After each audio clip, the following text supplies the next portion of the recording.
That light. Come on.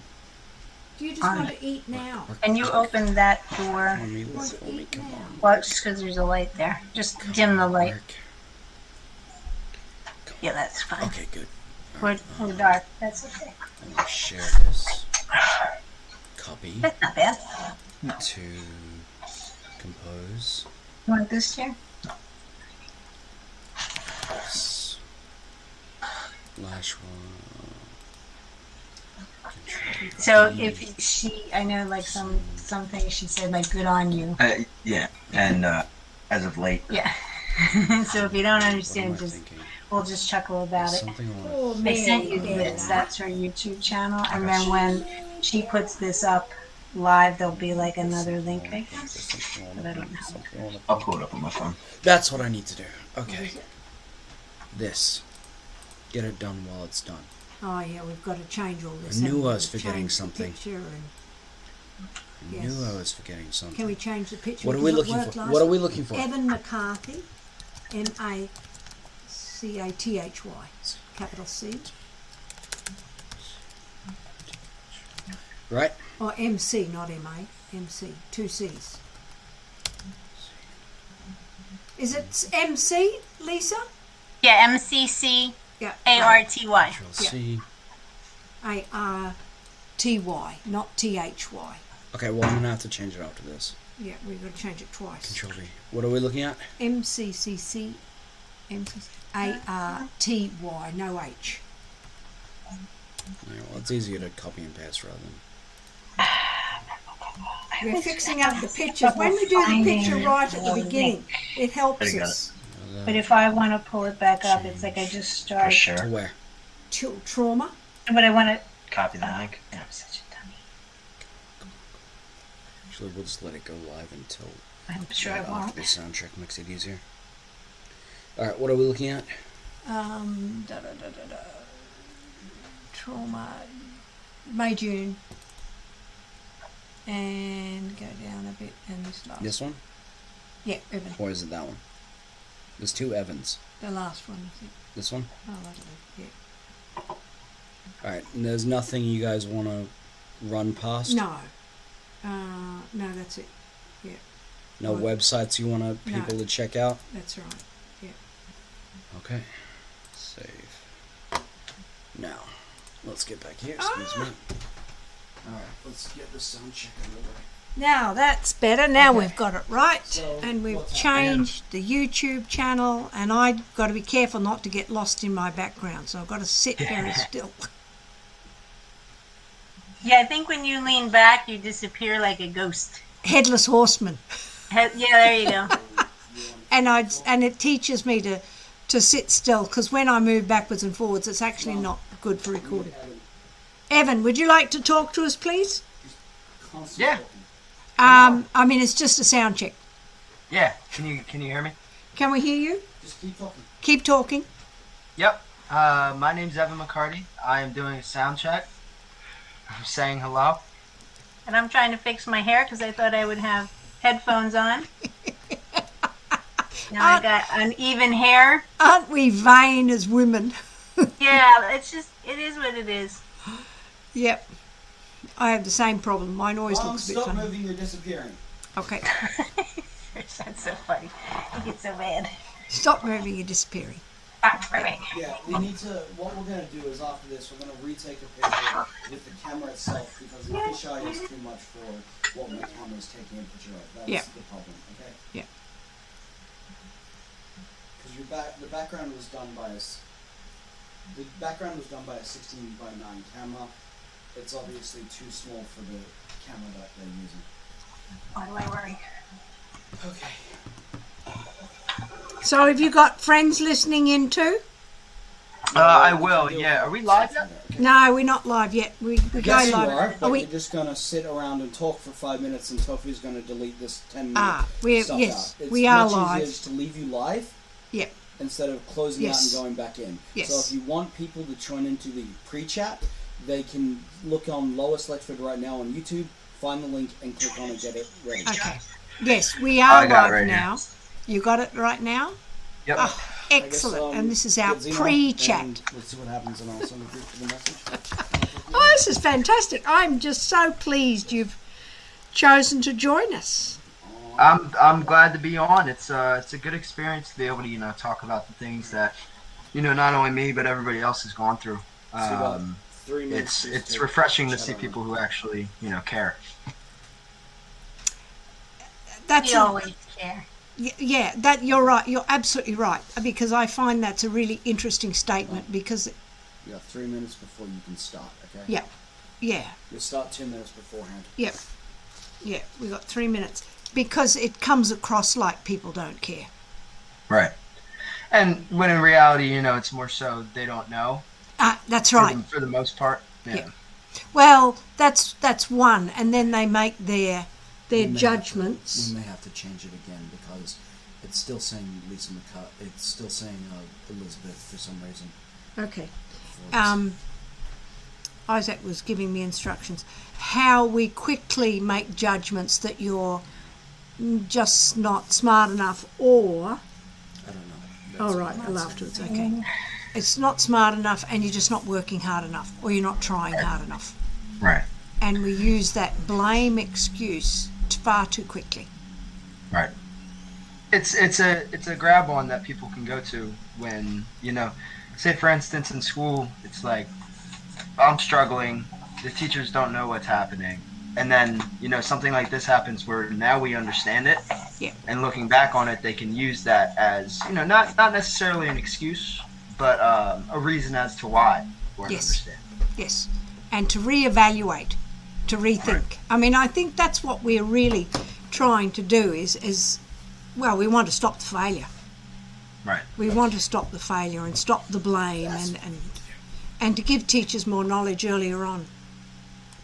Come on. Alright, you should still have the link loaded, so Control V. No, never mind. Alright, we're gonna have to grab the link from you. Shrink. Copy. Close. You're live now if you want to say something. Oh, fantastic.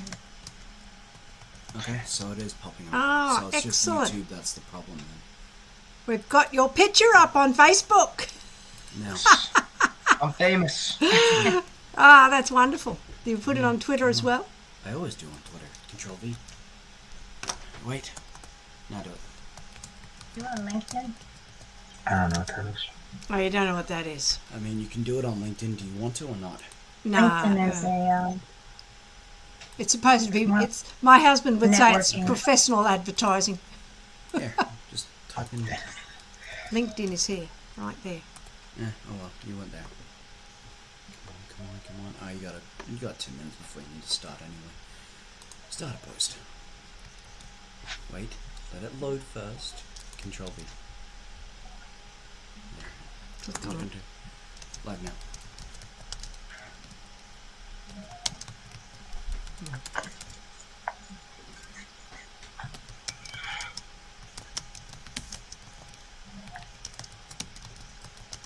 That should be fine. Post.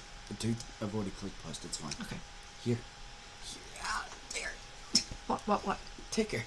No, I can't do that. Okay, fine. That's. Are we live now? Oh, come on! Don't attack me. I've got Isaac's playing with the cat. Welcome, Evan. Thank you for being with us with our May, June When Learning is Trauma series. And I want to introduce Evan because Evan is Lisa's son. So Lisa and Evan have lived with and through this trauma. Would that be a valid statement? That would be an understatement. Yeah, definitely. It breaks my heart, really. That's all I can say. And I'll just read what we have about you on your bio, Evan. We had so much fun writing it. Evan, as a young child, loved books. So when he went to school, no one expected him to struggle. He loved attention. He was a great comic and quick-witted. He passed all standardized tests in elementary school. As a result, he slid or wandered through school with an undiagnosed learning disability. Evan found writing the worst. I can appreciate that. He eventually left school, worked multiple jobs from songwriter to chef to sous chef, waiter, and eventually construction. Evan excels at culinary arts. No one, least of all Evan, expected he had a knack for writing. His success came through writing a food blog, and he has achieved accolades for his excellent reviews. Evan has faced multiple challenges throughout his short life and is currently working towards being a project manager.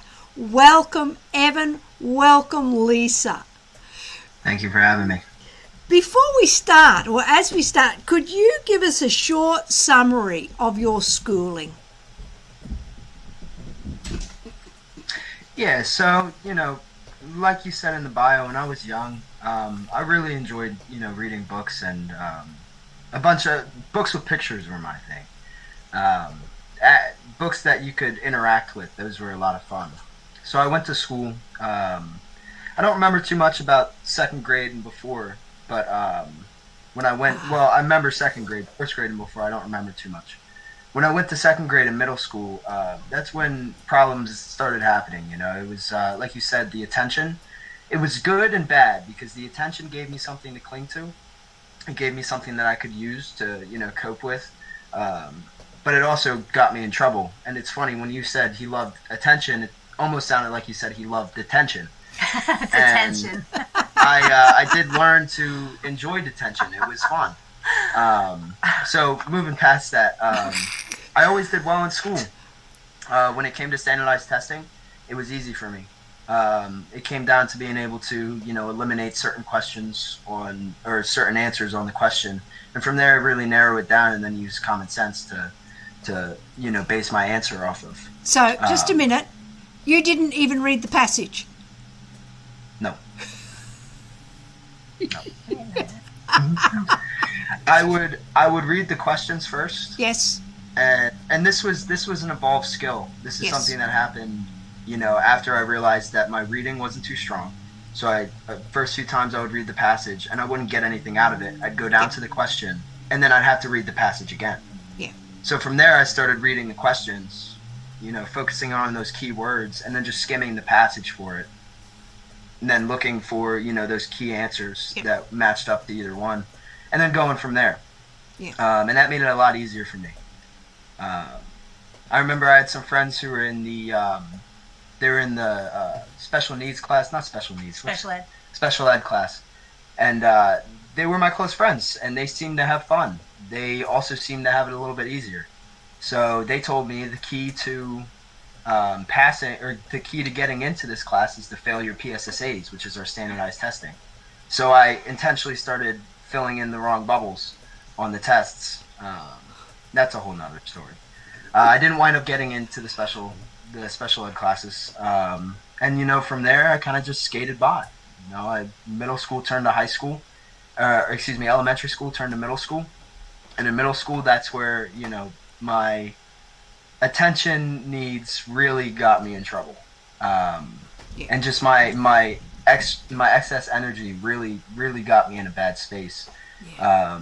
Early on, I got in some legal trouble just with some friends, and it was I went to juvie for a little bit, and when I came out, I was in 8th grade and I was on house arrest. So I was going to school with a house arrest bracelet on my ankle, which made everything a million times worse. The teachers, they would be like, "Are you okay? Like, we're gonna have you sit in the back of the class," and this and that, and with that on my ankle, all the attention that I was getting around made it impossible to focus on schoolwork. All I was thinking about was, oh, what does this person think?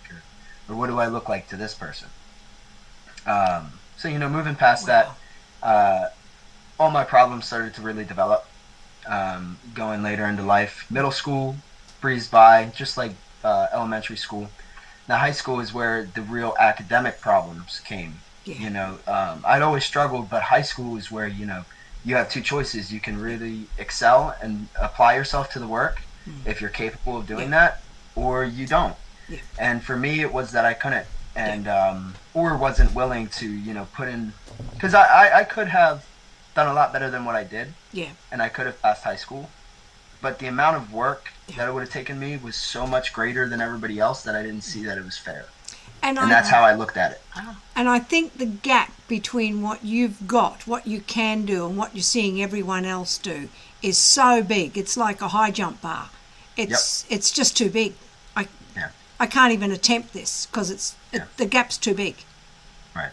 I always looked at things from like a reasonable mind perspective. Yeah. So my reasonable mind was telling me that, I see how hard these kids are working.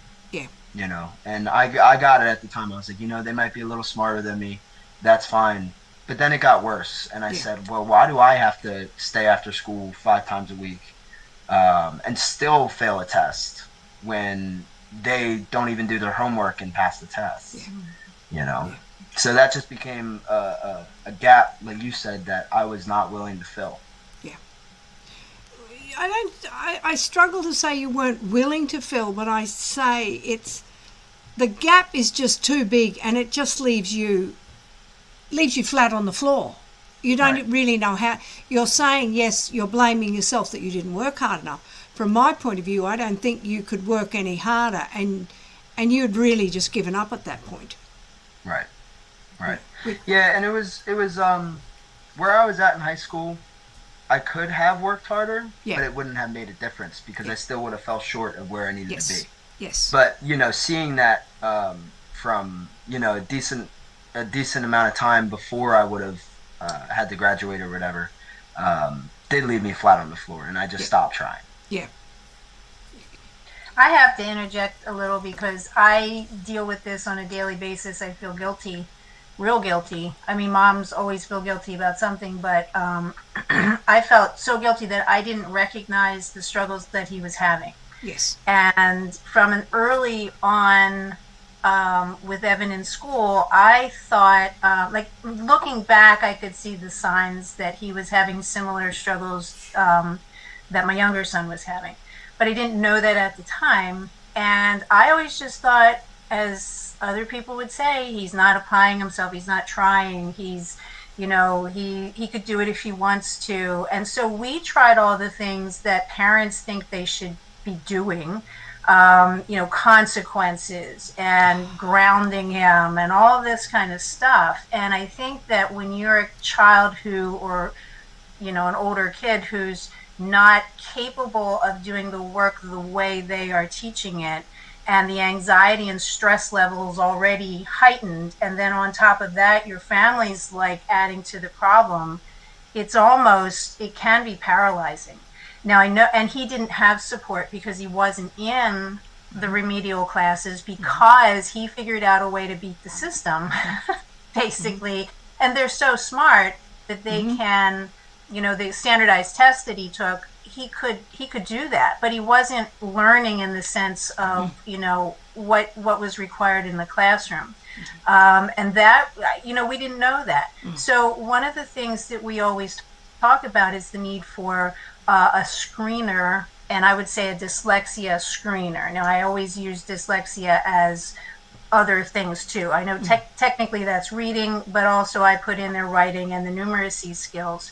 And if you used a screener, you would have been able to see that this child could have some trouble learning in the way that you're going to present it. And then I think a lot of that anxiety and stress could have really been avoided. So I just had to put that in there because I just feel bad that I didn't know what I didn't know. But this is why we do this work now.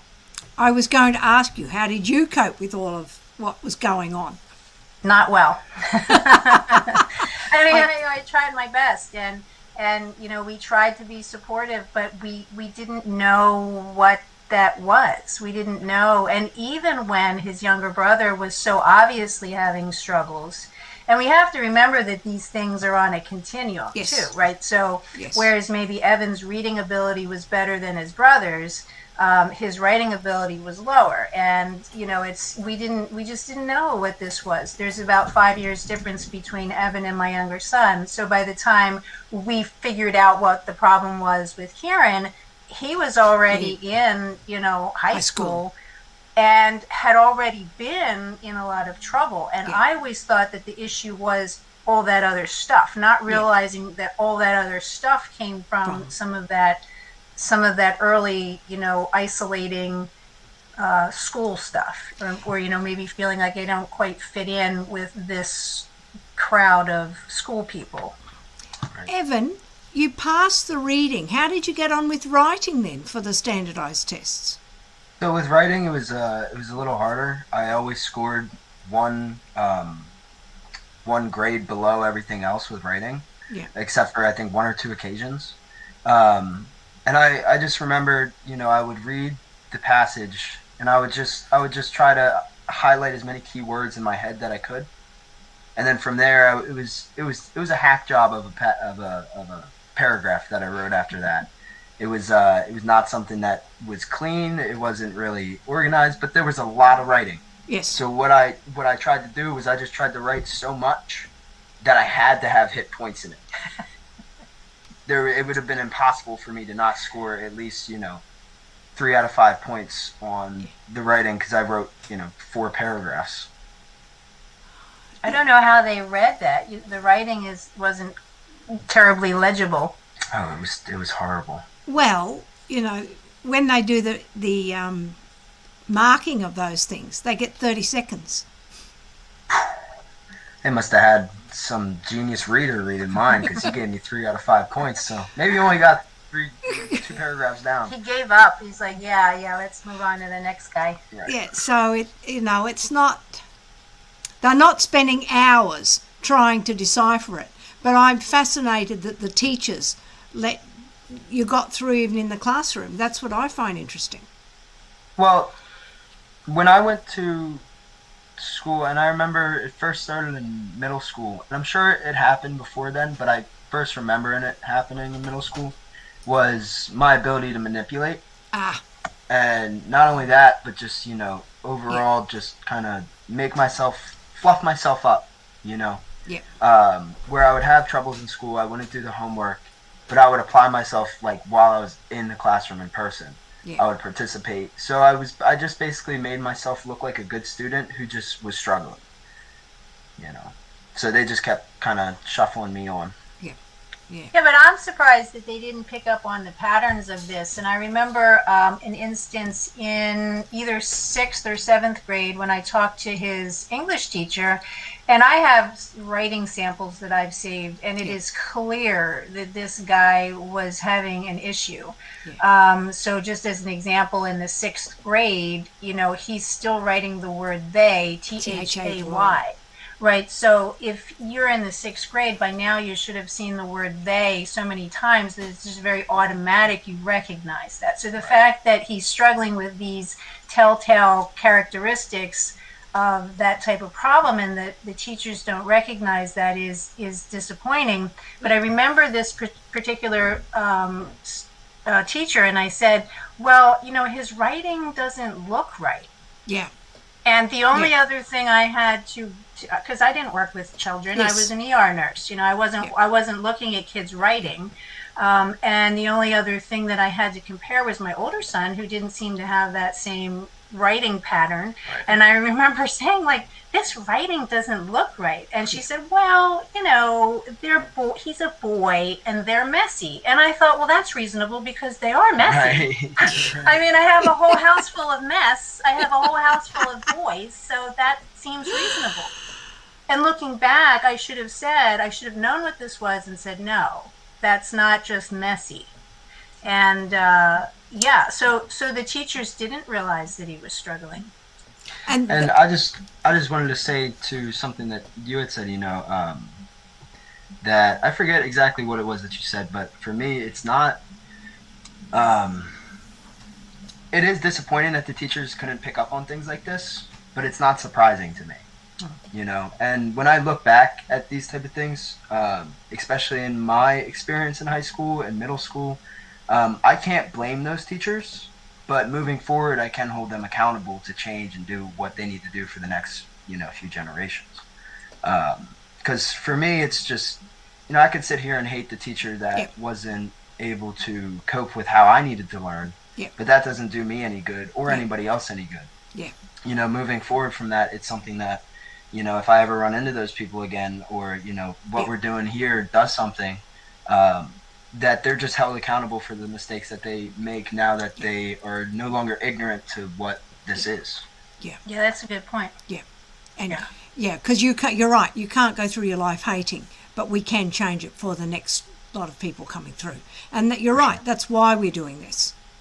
And use those times for educating people too, because my younger son will still get upset when somebody says something like, "Oh, you're dumb," or you're not trying, and he gets upset, and I said, well, let's use these opportunities to educate people. Because that's how you affect change. So, I mean, Evan's attitude towards all of this is, I can't tell you how refreshing it is for me, because again, I struggle with a lot of guilt. Yes. And, I'm just really proud of the fact that he has become he was always a strong person, and that just proves it, to be able to get through a system like that where it's sort of all against you. For him to be such a strong person is really cool. Yeah. And his maturity level is, he's almost you'll be 21 in a couple days, and I couldn't be prouder of him. I'm going to try not to cry. I don't want to cry on YouTube. But Lisa, I think you said it, I as the parent had to go to the education system and say, this is the problem. And that's a problem that we as parents are required to have so much knowledge. Mm-hmm. And I do want to say, I just thought about this when we would have those school meetings, where mom and dad would have to go in and sit down with, the education people and whatnot. I would always get super excited when they came home and they were like, oh, screw that person or this person or that, because it made me feel like I had somebody on my side. Yeah. It made me feel like, okay, maybe I'm not crazy. Yeah. Yeah. And I'm not alone. We were supportive in some of in that type of a thing. Like, we knew that there was something going on. We just didn't know what it was. Yeah. That's where I beat myself over the head, because looking back, I should have seen all those signs, some of the similar struggles that my younger son had, but I didn't see that for whatever reason. I don't know why. It's just in hindsight that I can see it. But, some of the things that he was going through, it just seemed, kind of over the top with some of it. It was all focused on the behavior of something. And here's just another thing I want to bring up. He excelled at football when he was younger. And as he got older, he had a knee problem. It's common for kids when they're growing, and he had it really bad. So it kind of took him out of the game, and that seemed to be something that he felt really proud of. Yes. So not only was he good at being, the class clown and being quick-witted and all this kind of thing, as he mentioned, that was something that gave him as a defense mechanism and something that he could hold on to feel good about himself. But football was he excelled at that. When he couldn't do that anymore, I found that he started to, what I would have thought, he was getting into more trouble, and I thought maybe it was because of that, because he couldn't play football. And again, it never occurred to me that educationally he was struggling so much, even knowing that he was. We would ask him, Evan, if you need help, just let us know, and he'd say, no, I got it, I'm fine, I can do it. He is stubborn. I have to say, he gets that from me for sure. Yeah. He always just wanted to. Well, I had asked him recently, why didn't you accept the help from us? And he said, because I just wanted to be able to do it by myself. Yeah. But you bring up, to me, a fascinating point, because I don't think children can even articulate, these are the problems I'm having. Right. Would you have been able to say anything? All you know is you can't do it. Yeah. See, when I look back on that, I was able to say something, but it was a matter of pride, ego, and I didn't recognize that at the time that's what it was. But looking back, that's totally what it was. And also, I think hopelessness, just because I had tried. I had been in school, and I had people who were supposed to be, their job is to help you with this stuff, help me, and it still hadn't worked. So I came home to my mother who's a nurse and my father who does construction, thinking, well, is it even worth a try? You know? Yeah, and I remember there was one time I got some math homework and I brought it home, and my older brother, who she had mentioned didn't really have these problems, and my dad were trying to teach me how to do a problem on it. Just a pretty simple problem. I forget what it was, but it was pretty simple. And I was not getting it. And it turned, after about 6 times of them walking me through how to do it, it turned into screaming. Yes. You know, it turned into, yes, you're just not trying this. And I don't blame anybody for that, because that's, yes. I mean, for someone who doesn't know what this is, that's what it looks like. Yeah. Yeah. And from my point of view, I think we underestimate the amount of work it takes to find a method that allows children to learn to read. You know, it takes a lot more time. It takes a lot more thinking about, okay, they haven't got it this way. What else do I have to do? Right. You know, so you're right. It's a multifaceted problem, and it takes a lot of work. But the other thing you said, Lisa, was, you know, like Lenore had told us, my sister Lenore Hall had told us, when children are struggling in school, then they come home and we compound the problem by blaming and isolating. Can you tell us how that was for you, Evan? Yeah. You know, it was, when I left, I always remember the feeling of that bell ringing or that clock ticking 2:45 or whatever the time was, and being able to finally walk out of there without getting, you know, escorted to the principal's office by a security guard. It was a wonderful feeling. Until I got about halfway home on the bus and I realized I'm going to have to go home and I'm going to have to do my homework. I'm going to have to try to work through that, and I'm going to have to deal with looking back on it, people who don't understand, but again, not their fault that they didn't understand.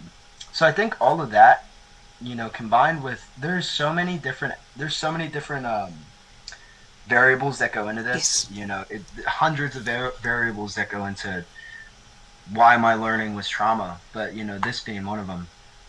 I would come home, you know, and I would just be like, this is school but worse. Yeah. In different ways, because now I have to do it without the help and without the coping mechanisms, because they didn't feed into, you know, my smart-wittedness. I'll just be grounded, you know, so I couldn't do that. So yeah, compounding the problem, that's cool. I like how you said that. That's a great way of describing it. Mm. And I feel like, and correct me if I'm wrong, Ev, but I would say you're not getting a break.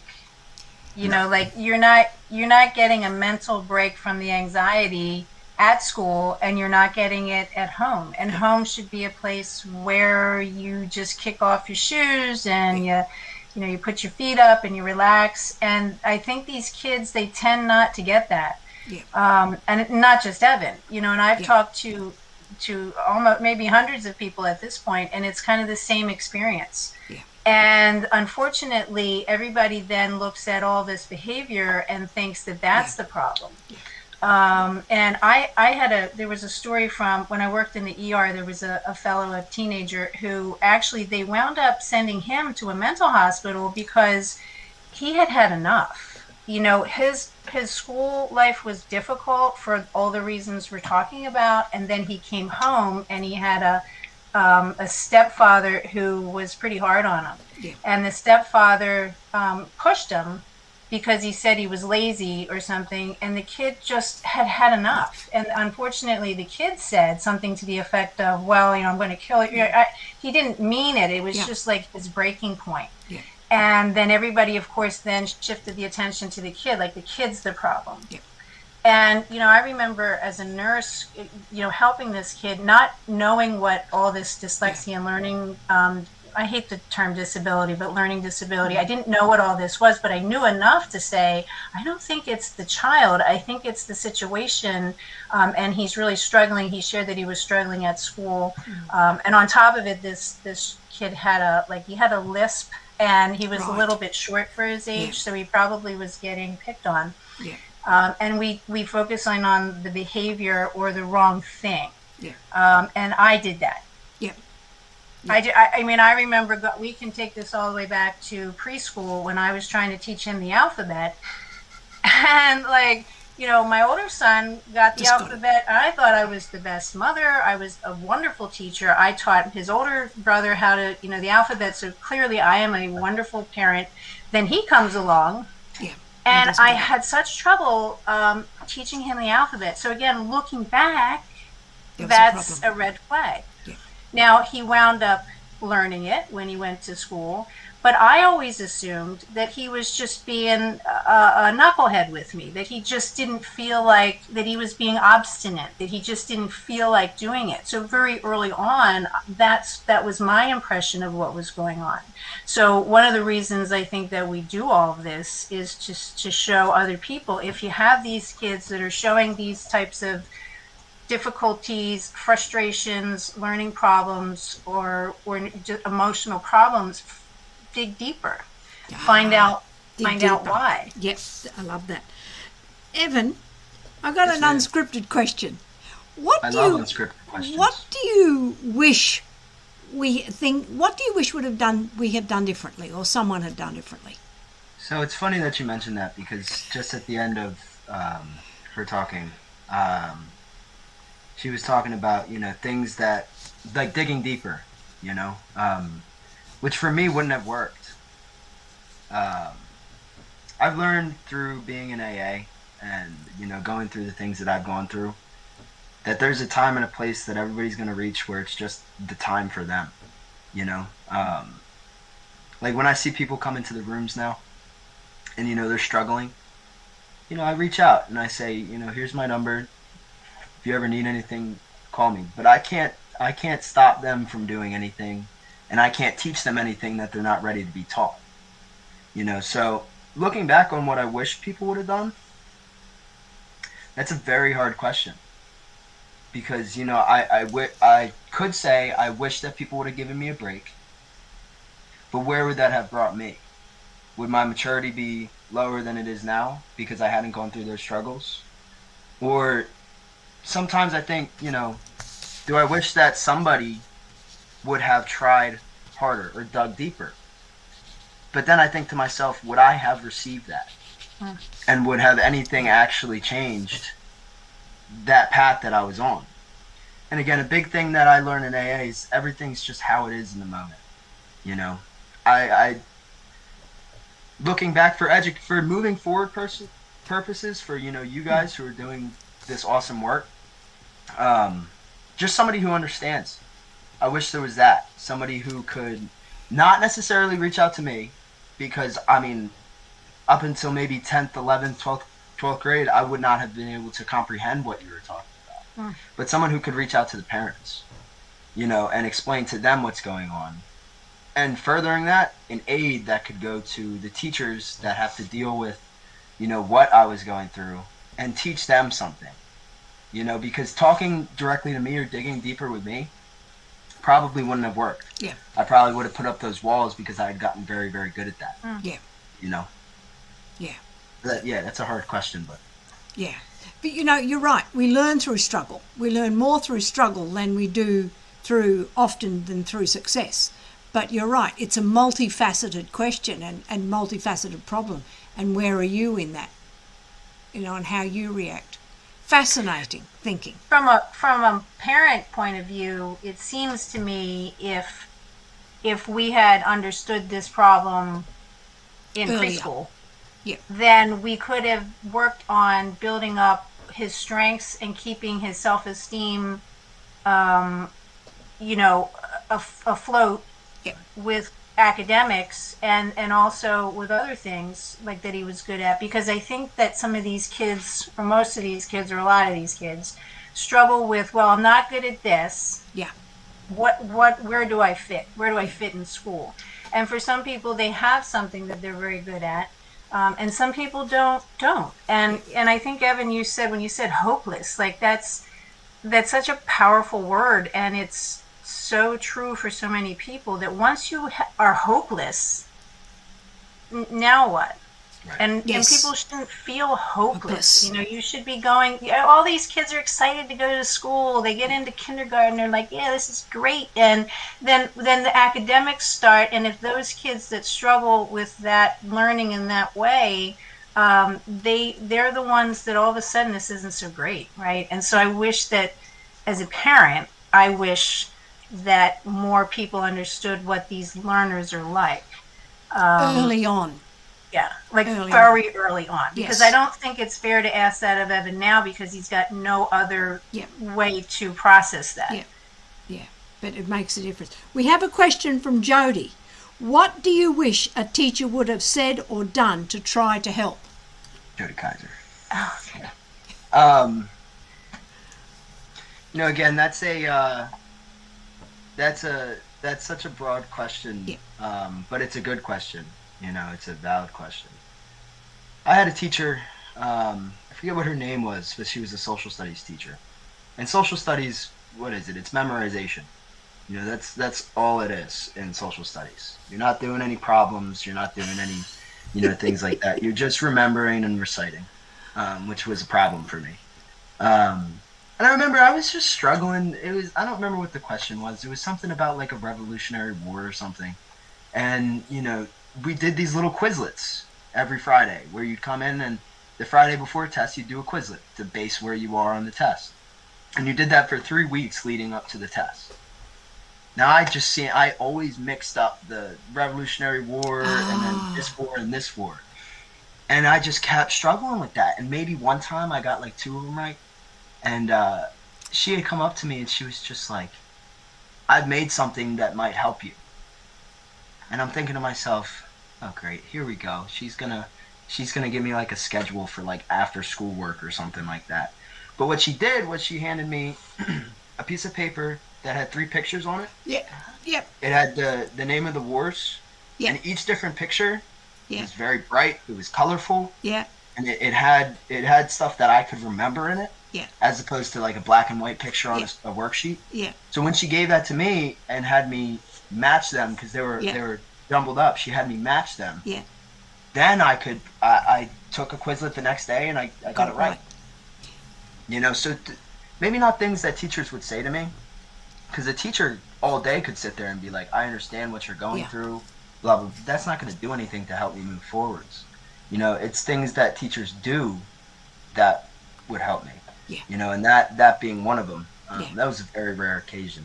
And that was probably the most helpful thing that had, and it's almost sad because it's for such a small Quizlet and for 3 questions on a test. We're frozen.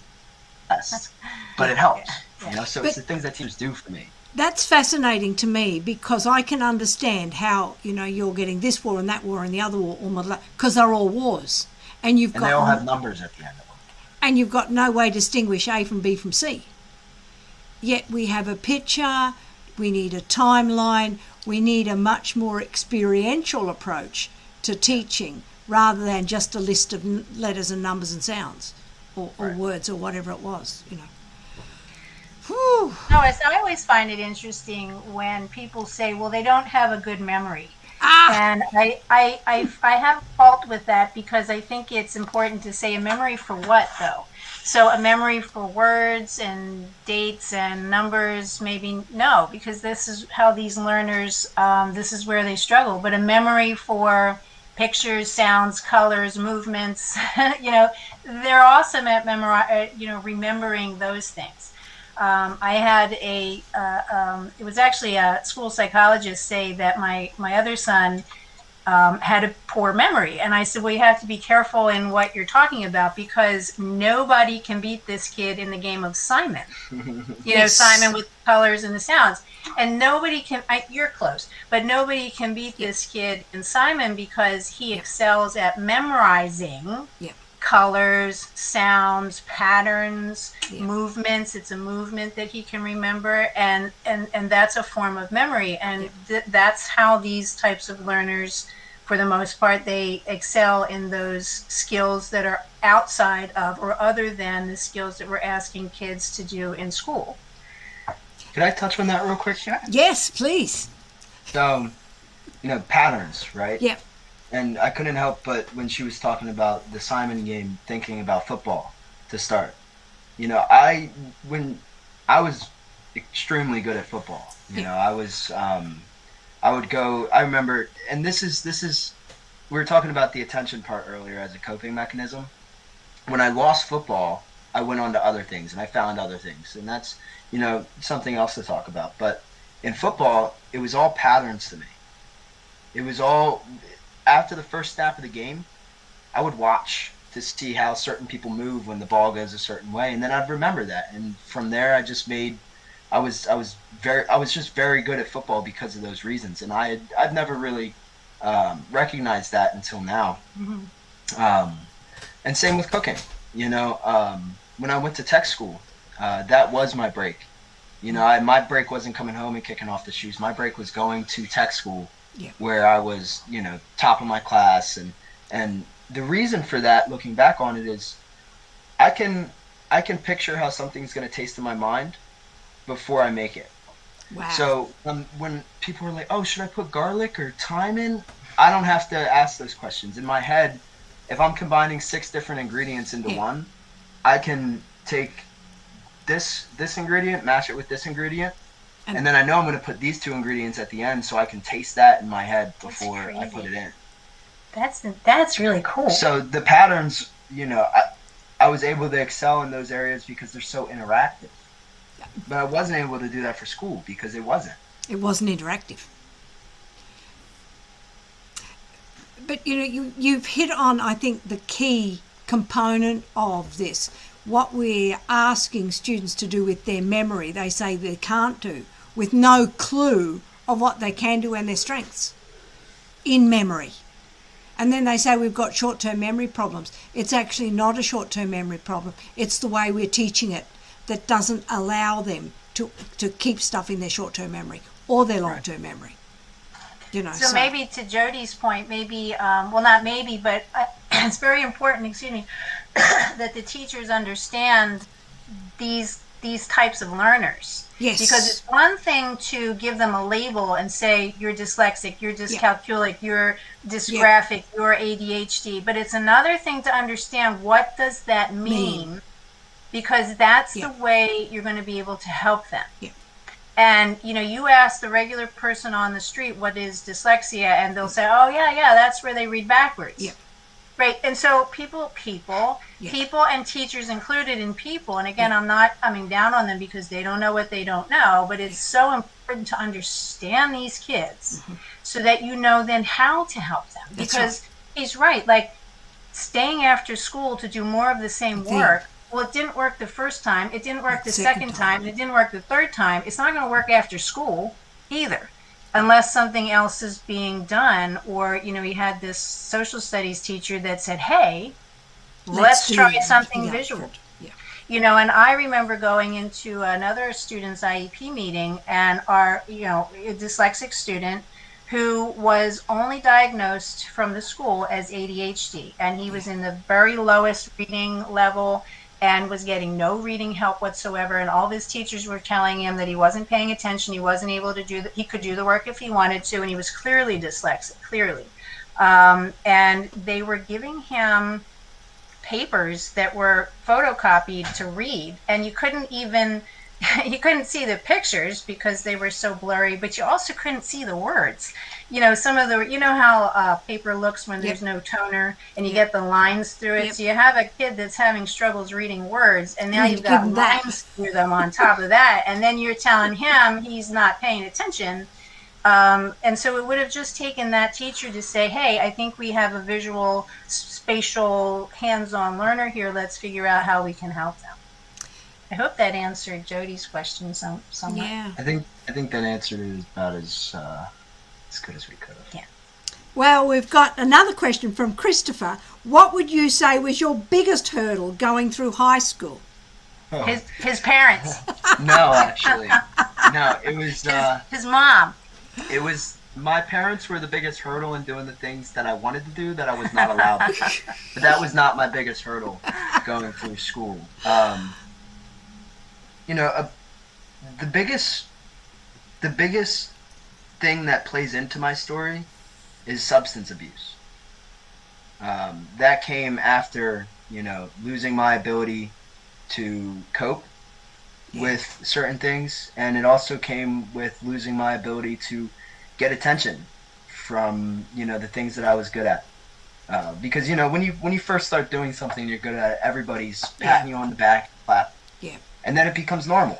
It becomes something that you're expected to do, and, and you got to keep pushing yourself higher and higher. But even when you do, you reach that little bit, and then you get a little bit more of a clap, and then it stops it, So moving, my substance abuse problems really took off in 10th grade. 10th grade, I started using a bunch of different substances, and that put a huge obstacle in front of me that even to today I'm overcoming. Today I'm almost 6 months sober today. And that has been huge. It's a struggle every day. Yeah. It's something that requires my utmost effort, and it requires, everything that I have to remain on that path. In school, I started skipping school. In 10th grade, I skipped maybe 46 days out of the year with a friend without my parents knowing. Yeah. The school would call them, and they'd be like, well, Evan didn't show up to tech. Or he was marked absent from tech, and I'd be like, oh, that's just because we're late getting there. And it turned into this big web of lies. But yeah, that, besides, just like my learning problems, because that was the biggest issue in school. But my biggest hurdle to get over, that developed in school, was substance abuse. Wow. Yeah. That is so important to say. I'm glad that he shared that. And I didn't, we didn't talk about any of this beforehand. I wasn't even sure what he was going to say. I was a little nervous. I thought he was going to say my parents stank and they were horrible. And no, he wouldn't do that. But, I'm glad that he shared that, because as you know, that's partly what I do as a nurse in an inpatient drug and alcohol facility. And I talk to clients every day who have similar stories. And it's a shame because a lot of them have that, what he said, I felt hopeless. There was no point to it. Why should I bother? Why should I ask for some help? Because I'm not going to get it anyway. And, I think in Evan's case, as soon as he had that other thing essentially ripped up from underneath him, that football, that was at least keeping him active and having some self-esteem with something he could do well. After that got ripped out from him. Then you lost. Right. And that's when we really started to see some of those problems. Now, here's the thing that I hate to hear. Substance use disorders, you can see it where a substance use disorder causes school failure, but oftentimes it's the school failure that starts this direction to begin with. And I don't think that we talk about that enough. I think it gets minimized. Kids want to feel relevant, kids want to feel included, and if they're not included, they're going to find a way to be included. And if they can't feel good about their successes, they're going to feel good about their failures. And I think that's really important for educators to understand, parents to understand. And again, it goes back to that dig deeper. There's a problem here. Dig deeper. But really, at that point, I started to feel hopeless because I didn't know what the problem was. And I think for our family life, that's when things really started to go off the rails emotionally for everyone, because we were desperate, we were scared, we didn't know what to do, we were trying everything, and he's trying the best that he can to get through this, this thing called life. And it was traumatic for all of us. But even aside from that, even aside from those problems with my younger son, just the schooling was traumatic enough. And then you add on top of that these other factors, and it can be overwhelming. I'm sure. It's only recently that I've found therapists that are family therapists. So you're not putting the blame on one child or what's going on, but you're seeing it as a family unit and in interaction of the family, and it's working with everyone to work together. And I thought, I needed that.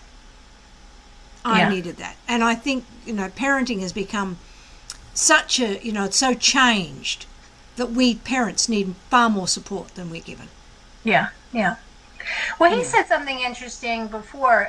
Well, I guess it was months before he shared that he really started to struggle in school. And you said in the 10th grade, but you mentioned in English class where you were reading Shakespeare, I guess, and you were finally at the point where I'm like that's enough. I just can't do this work, so I'm just not going to. And so that was about the time I think that everything sort of started to fall apart. But prior to that, Evan was interested in books, and I remember one of his teachers who actually went on to be a doctorate as a reading specialist, who doesn't know anything about dyslexia. It blows my mind. Absolutely blows my mind. Yeah, I know. Look at Lois's eyeballs, right? She did. She went on to become a doctorate in reading specialty, but she doesn't know about dyslexia. And he wanted to attend her summer course. You remember this in elementary school for writing? Oh, not Dr. Henry? Yeah, I didn't want to say names on that, but let's put it out there, right? So anyway, he always had this interest because these kids are so creative, and then we put them in these classrooms that want to teach it this way, and they get frustrated. And so I'd like to talk about his newfound interest in writing, because he's been doing that. He That's exactly what I wanted to talk about. He was impersonating a food critic, and it's just such a fantastic your successes, Evan. That's what we want to hear, and what you're doing now, because your mother tells me these incredible things about what you're doing. Yeah, it's thanks, Mom. This is so great, though. It's so typical, something he would, something funny he would do. I always had the capabilities and potential to be super successful. And that was always seen by when I've really honed in on something that was in school, something that was, like more pattern-based or whatever the case may be. I was immediately good at it. So, for instance, now, with the food blog and stuff, I was celebrating 2 months of sobriety, and I went into a fancy restaurant by myself, and I ordered 5 appetizers, 3 entrees, 2 soups, and I had no plans of writing a food review. I love food, so I was just doing it. The waiter comes over, puts everything down, and then she was like, "Can I get you anything else?" Like, kind of smirking. I was like, "Actually, yes, I'll take 3 more appetizers, 2 more entrees, and another soup." She asked me if I was a food critic, so I was just like, "Yeah, I am." The manager starts coming out, and he's pacing back and forth, and then he comes up to me. His name was Duncan. He's just like, "How are things?" And I looked at him, I said, "Things are good." And it was just this whole thing. So I started writing a food review just to play the part. I was like, why not? The first one was kind of just, it was a bit funny. I just kind of put in at the end of it, I was like, as for my credibility to being a food critic, I am not. I am a 20-year-old recovering drug addict who likes to, do this. Anyways, so I started doing that just for fun, as a little, to let off a little bit of steam, because in recovery, it's a lot of hard work that you kind of gotta knuckle down and do. So you gotta have your time where you're happy and you're doing things that you like. Moving past that, in construction, what I do now is excavation. Digging holes and putting in utilities and such like that. And I'm just a laborer, but I get on the machines here and there and stuff. And so I've been really successful this time around in doing that with this company. I was with them 2 years ago, and I was not very good at it. I'm getting my GED as of now. I say about 2 weeks until I have it, and once I do, hopefully I'll get hired as a construction supervisor with the company my dad works for. Because stuff like that, again, it's interactive. Yes. There's paperwork, but when I see it out in the field and then I come back, I can match those things together. Yes. Yes. Past that, just I'm being successful in being a productive member of society. Yeah. And I think that's what the biggest success that, I've been facing, that I've been seeing, because everything else, that's whatever. You can have a great job and you can do great things, you know, for yourself, but it comes down to, are you a productive member of the world that you live in?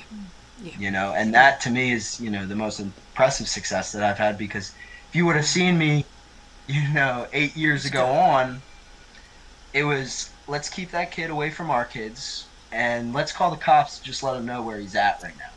You know, 8 years ago. So you were all of 13, 14. Oh, even earlier than that. Oh my goodness. Oh, I know about that. Yeah. I don't remember. I don't remember earlier. I had started smoking cigarettes when I was about 8. I didn't know any of that. Yeah. See, again, That would have been I was me. very good at hiding things. Yes. You know, I was very good at fluffing myself up. Yeah. There's a lot of things. There was a, you know, see, that's where I get confused, because I don't know if my education problems influenced me to start that. I'm sure it had some part in it, but I don't know if it's the sole reason or if it was just the path that I was on. Yes. Yeah. You know, so coming from all that and being able to look back at what I was and, you know, see what I am becoming, not what I've become. Yeah. Because that's, you know, it's still evolving. I'll become when I die. Yeah. Because then I've become whatever it was that I was. I'm always becoming. That's the biggest success that I've had, is just being able to revert back to something normal. And I don't like the term normal, just like she doesn't like the term disability. Yep. But for lack of a better word, a functioning member of society. Yes, ma'am. And that's, this is phenomenal. I am so impressed. You've got to tell us a little bit about the food blogs. You said about it. So do you still write them?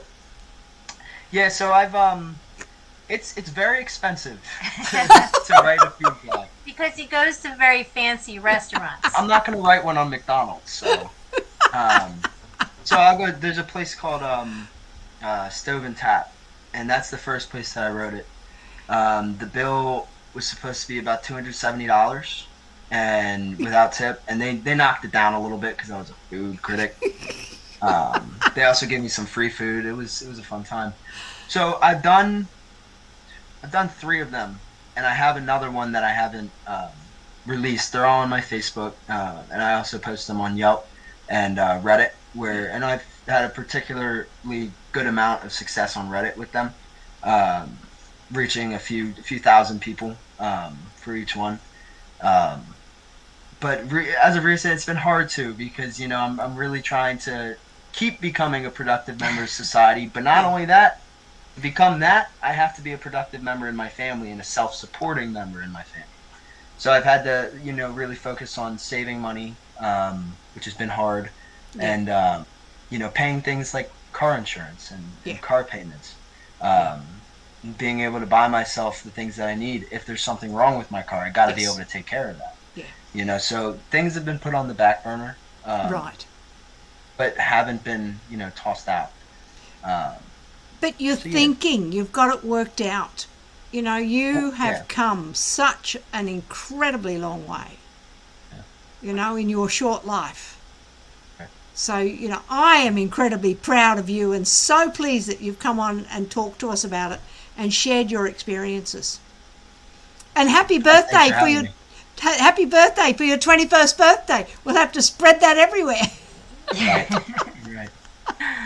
Yeah, it's cool because I'll go to meetings and whatnot, or just wherever, not just meetings, wherever I have social interactions. And depending on the setting, you know, it'll get brought up like, oh, how old are you? And I'll say 20, and they'll be like, I thought you were 25. Yeah. I thought you were, you know, this. I thought you were that. And I can only attribute that to, well, I can attribute it to a few things, my maturity, but mostly because of that long way that I've come. Yeah. You know, I meet people who are 25, 26 years old, and I'm just like, and, you know, I try not to compare, because comparison is a very dangerous thing to do, but it's only natural for me to do it. I think, wow, well, you know, I've come a little bit longer than them, I assume, I would guess, you know. And so, like, it's a double-edged sword. Yeah. You know, there's very good pros to what have happened to me in the past. Because I wouldn't be the person that I am today without them. Yeah. But also, you know, there's some times where I remember those struggles and I get caught in the negative mind space where I'm focusing on the trauma that came from that, as opposed to the benefits that came. Yeah, and that is a constant struggle, I think, sometimes, isn't it? Because it's one way or the other. Well, I think that's so important to think that way in general, because I feel that too. All the things that we've been through, or I've been through, I'm much stronger than I used to be. And I know so much more now about certain things. And I'm able to put that experience into action and help other people. And I really feel like that. I think that people that don't understand their struggles will launch them to their next level. It's a shame that they don't understand that. But we're all on this earth walking our own journeys, and we all get what we need to get, and you can't make somebody see that or force them, and Evan knows that this is his journey, and you what was it that you said it is for today, or some it just is what it is in the moment. It is. There's a lot of AA sayings that I can say. One day at a time, take it easy goes. Yeah, get through today. Helpful. Yeah. This has been just fantastic. Evan, where can people find you? They can find me on Facebook, Evan McCarty. They can find me, pretty much on Facebook. Or at some of the restaurant that I work at, Caruso's. I don't know if they're local or not, but I wait tables there now, and let me tell you, that's weird. That's weird. I've never felt more uncomfortable in my life. Really? Well, you know the food so well, you can explain it to everybody exactly what herbs are in there and spices and whatever. But I'm used to being back in the kitchen where a customer comes up and says something. I'm just like, I'll throw a pan at you, dude. Get away from me. Won't. Facebook's probably the best way to see where I'm at, because I have the social medias and stuff like that, but they're more of a private thing. Right. Very good. Lisa, where can we find you? Facebook as well. I'm also on LinkedIn, and you can find me here on Monday afternoons with Lois. And we've got 4 more left. I think we've got June to go, because this is the 31st of May today, isn't it? Yes. Mm-hmm. Well, I would like you to hit the like and subscribe buttons and the bell for notifications, because we need to share it around with everyone and share it with friends and family. My audiobook is Reverse to Memoir is out now. You'll find me on Twitter and Facebook, LinkedIn and Instagram, YouTube and my website. Anything else we need? Next week we're talking to another student. We're talking to my student here, Matthew, and his mother, Luna, from Houston. It'll be a different story to yours, but we'll have mother and son again. So thank you very much. You can find the links in the description for your book and the audiobook. The links are in the description for the book and the audiobook, and I hope we got the right picture with the right broadcast. So thank you very much. I've absolutely loved talking with you. Thank you for sharing your story. Wonderful. You can call me Lois. I'm old now. Okay, Thanks, bye-bye. Lois. Bye. Where do we? Thank you, Evan. Thank you, Evan. Thanks for having me. There we are.